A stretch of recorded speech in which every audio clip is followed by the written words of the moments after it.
Baiklah, Assalamualaikum warahmatullahi wabarakatuh. Om Swastiastu, Namo Buddhaya, dan salam kebajikan. Nama saya Sheila Sandi dari kelas DKPC 2023. Pada video kali ini, saya akan menjawab pertanyaan dari UTS Mata Kuliah Metodologi Desain. Mereka tanpa berlama-lama, langsung saja ke soal nomor 1. Jadi, yang pertama yaitu jelaskan pentingnya memahami konsep dasar metodologi desain bagi seorang desainer. Jadi, metodologi desain sendiri adalah pendekatan sistematis dan terstruktur dalam merencanakan, merancang, dan mengembangkan produk, layanan, atau pengalaman yang memenuhi kebutuhan pengguna. Adapun beberapa konsep dasar dalam metodologi desain, yaitu yang pertama pengguna sentris. Pendekatan ini melibatkan pemahaman mendalam tentang kebutuhan, preferensi, dan tantangan pengguna untuk menciptakan solusi yang relevan dan bermanfaat bagi mereka. Kemudian yang kedua yaitu penelitian dan pengumpulan informasi. Hal ini melibatkan pengumpulan data tentang target pengguna, pasar, tren, serta analisis kebutuhan dan masalah yang ada. Kemudian yang ketiga yaitu analisis dan interpretasi. Metodologi desain membutuhkan analisis dan interpretasi data untuk mengidentifikasi pola, tren, dan wawasan yang muncul. Kemudian yang keempat yaitu pemahaman masalah. Sebelum merancang solusi, metodologi desain menekankan pemahaman yang mendalam terhadap masalah yang akan diselesaikan. Kemudian yang kelima yaitu ideasi dan konseptualisasi. Desainer diberikan kebebasan untuk berpikir kreatif dan menghasilkan solusi inovatif yang memenuhi kebutuhan pengguna dan memecahkan masalah yang ada. Kemudian yang keenam yaitu prototipe dan pengujian. Prototipe memungkinkan evaluasi dan pengujian solusi secara praktis, sehingga desainer dapat memperbaiki dan mengoptimalkan desain berdasarkan umpan balik dari pengguna. Kemudian yang ketujuh yaitu literasi. Metodologi desain melibatkan siklus literatif. Kemudian yang ke-8, kolaborasi tim. Metodologi desain mendorong kerja tim dan kolaborasi yang efektif. Nah, dengan memahami definisi dan konsep dasar dari metodologi desain, desainer sendiri dapat menerapkan pendekatan yang terstruktur dan sistematis dalam merancang solusi yang efektif dan inovatif. Baiklah, masuk ke soal nomor 2, yaitu bagaimana pengalaman belajar pada pertemuan ini dapat membantu mahasiswa dalam mempersiapkan diri untuk memahami materi-materi selanjutnya. Jadi menurut saya pribadi, materi pada pertemuan ini telah membantu meningkatkan pemahaman saya pada metodologi desain, tepatnya pada kemampuan kreativitas dan inovasi. Dari pengalaman tersebut, saya dan rekan tim saya berhasil mengerjakan proyek dari tugas yang telah diberikan. Nah, tentunya kemampuan yang saya dapat dari pengalaman tersebut akan sangat membantu saya pada materi berikutnya. Yang ketiga, uraikan 2 metode dalam metodologi desain yang menurut Anda paling penting untuk dikuasai oleh seorang desainer. Kemudian jelaskan mengapa Anda memilih metode tersebut. Untuk 2 metode tersebut, saya memilih yang pertama adalah metode analisis pengguna, yaitu pengumpulan data pengguna seperti wawancara, observasi atau kuesioner, kemudian analisis dan interpretasi data pengguna untuk memahami kebutuhan dan preferensi pengguna.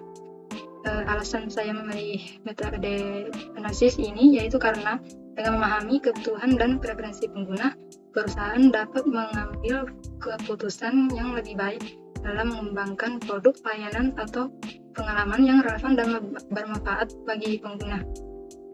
Kemudian metode yang kedua yaitu metode pengembangan konsep desain, yaitu membangun konsep desain yang konkret dan menggunakan teknik seperti sketsa, prototyping, atau desain berbasis komputer. Alasan saya memilih metode tersebut karena dengan adanya pemahaman yang baik tentang kebutuhan dan preferensi pengguna membantu menciptakan konsep yang relevan, fungsional, dan bernilai bagi mereka. Seperti sketsa untuk ide awal, prototyping dalam menguji dan validasi konsep secara fisik, desain berbasis komputer yang membantu dalam permodelan, dan dokumentasi yang lebih rinci. Dan yang terakhir yaitu desain visual ataupun presentasi yang memungkinkan komunikasi lebih efektif kepada pihak terkait.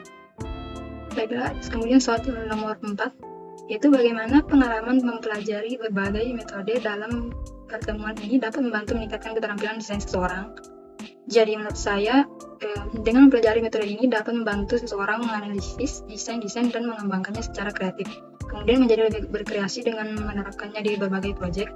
dan mempelajari cara mengkomunikasikan desain dengan lebih efektif dan efisien. Nomor 5, gambarkan beberapa antara metode berpikir desain dan berpikir kreatif. Gambarkan perbedaan antara metode berpikir desain dan berpikir kreatif. Mengapa penting bagi seorang desainer untuk memahami kedua konsep ini? Jadi, metode berpikir desain adalah sebuah pendekatan untuk melahirkan inovasi yang berpusat pada manusia yang menggunakan toolkit yang biasa digunakan desainer mengintegrasikan 3 hal.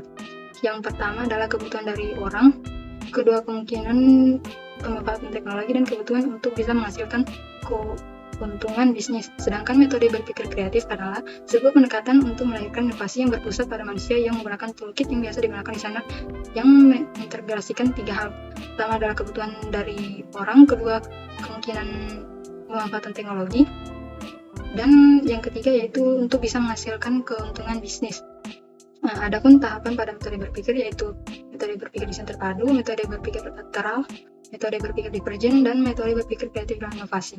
Seorang desainer penting untuk berpikir desain dan berpikir kreatif karena akan membantu mereka dalam menghasilkan solusi yang inovatif, efektif untuk masalah desain yang kompleks. Berpikir desain membantu memahami konteks, pengguna, dan tujuan desain secara lebih mendalam. Sementara berpikir kreatif memungkinkan untuk melihat masalah dari berbagai sudut pandang dan menghasilkan ide-ide yang unik dan orisinal. Soal ke-6, bagaimana pengalaman mempelajari tentang metode berpikir desain dan berpikir kreatif dapat membantu meningkatkan kreativitas dalam proses desain? Jadi menurut saya, pengalaman mempelajari kedua metode ini mampu memperluas pemahaman seseorang terhadap masalah, menyediakan teknik-teknik kreatif membantu pemecahan masalah kompleks, meningkatkan fleksibilitas berpikir, dan merangsang imajinasi, yang secara keseluruhan dapat meningkatkan kreativitas dalam proses desain. Nomor 7, jelaskan peran ideation dalam pengembangan konsep dalam desain. Bagaimana ideation dapat membantu seorang desainer mengatasi tantangan dalam merancang solusi kreatif. Jadi, ideation sendiri adalah proses kreatif yang melibatkan penghasilan dan pengumpulan ide-ide baru yang beragam dalam rangka memecahkan masalah, menghadapi tantangan, atau mengembangkan konsep baru. Adapun tujuan atau perannya yaitu menghasilkan beragam opsi, yang kedua merangsang kreativitas, dan ketiga mendorong kolaborasi. Ideation dapat membantu seorang desainer dengan menghasilkan sebanyak mungkin ide dan konsep kreatif yang berbeda. Dengan memiliki berbagai opsi, tim desain memiliki peluang lebih besar untuk menemukan solusi terbaik dan inovatif yang dapat mengatasi tantangan yang dihadapi. Kemudian, soal ke-8, gambarkan pengalaman belajar Anda dalam pertemuan ini. Apa yang Anda pelajari tentang teknik ideation yang dapat Anda terapkan dalam praktik desain Anda?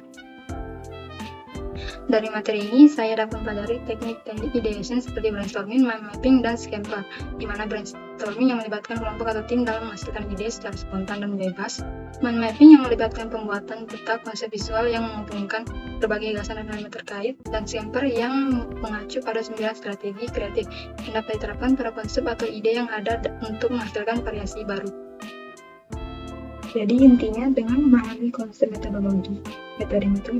kemudian teknik dan ideation akan sangat membantu para desainer, karena dari materi tersebut dapat membantu desainer memahami masalah-masalah yang ada pada desain dan dapat memberikan solusi dari ide-ide berpikir kreatif. Dengan demikian dapat memenuhi kebutuhan pengguna.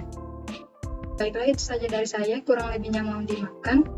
Wabillahi taufiq wal hidayah. Wassalamualaikum warahmatullahi wabarakatuh.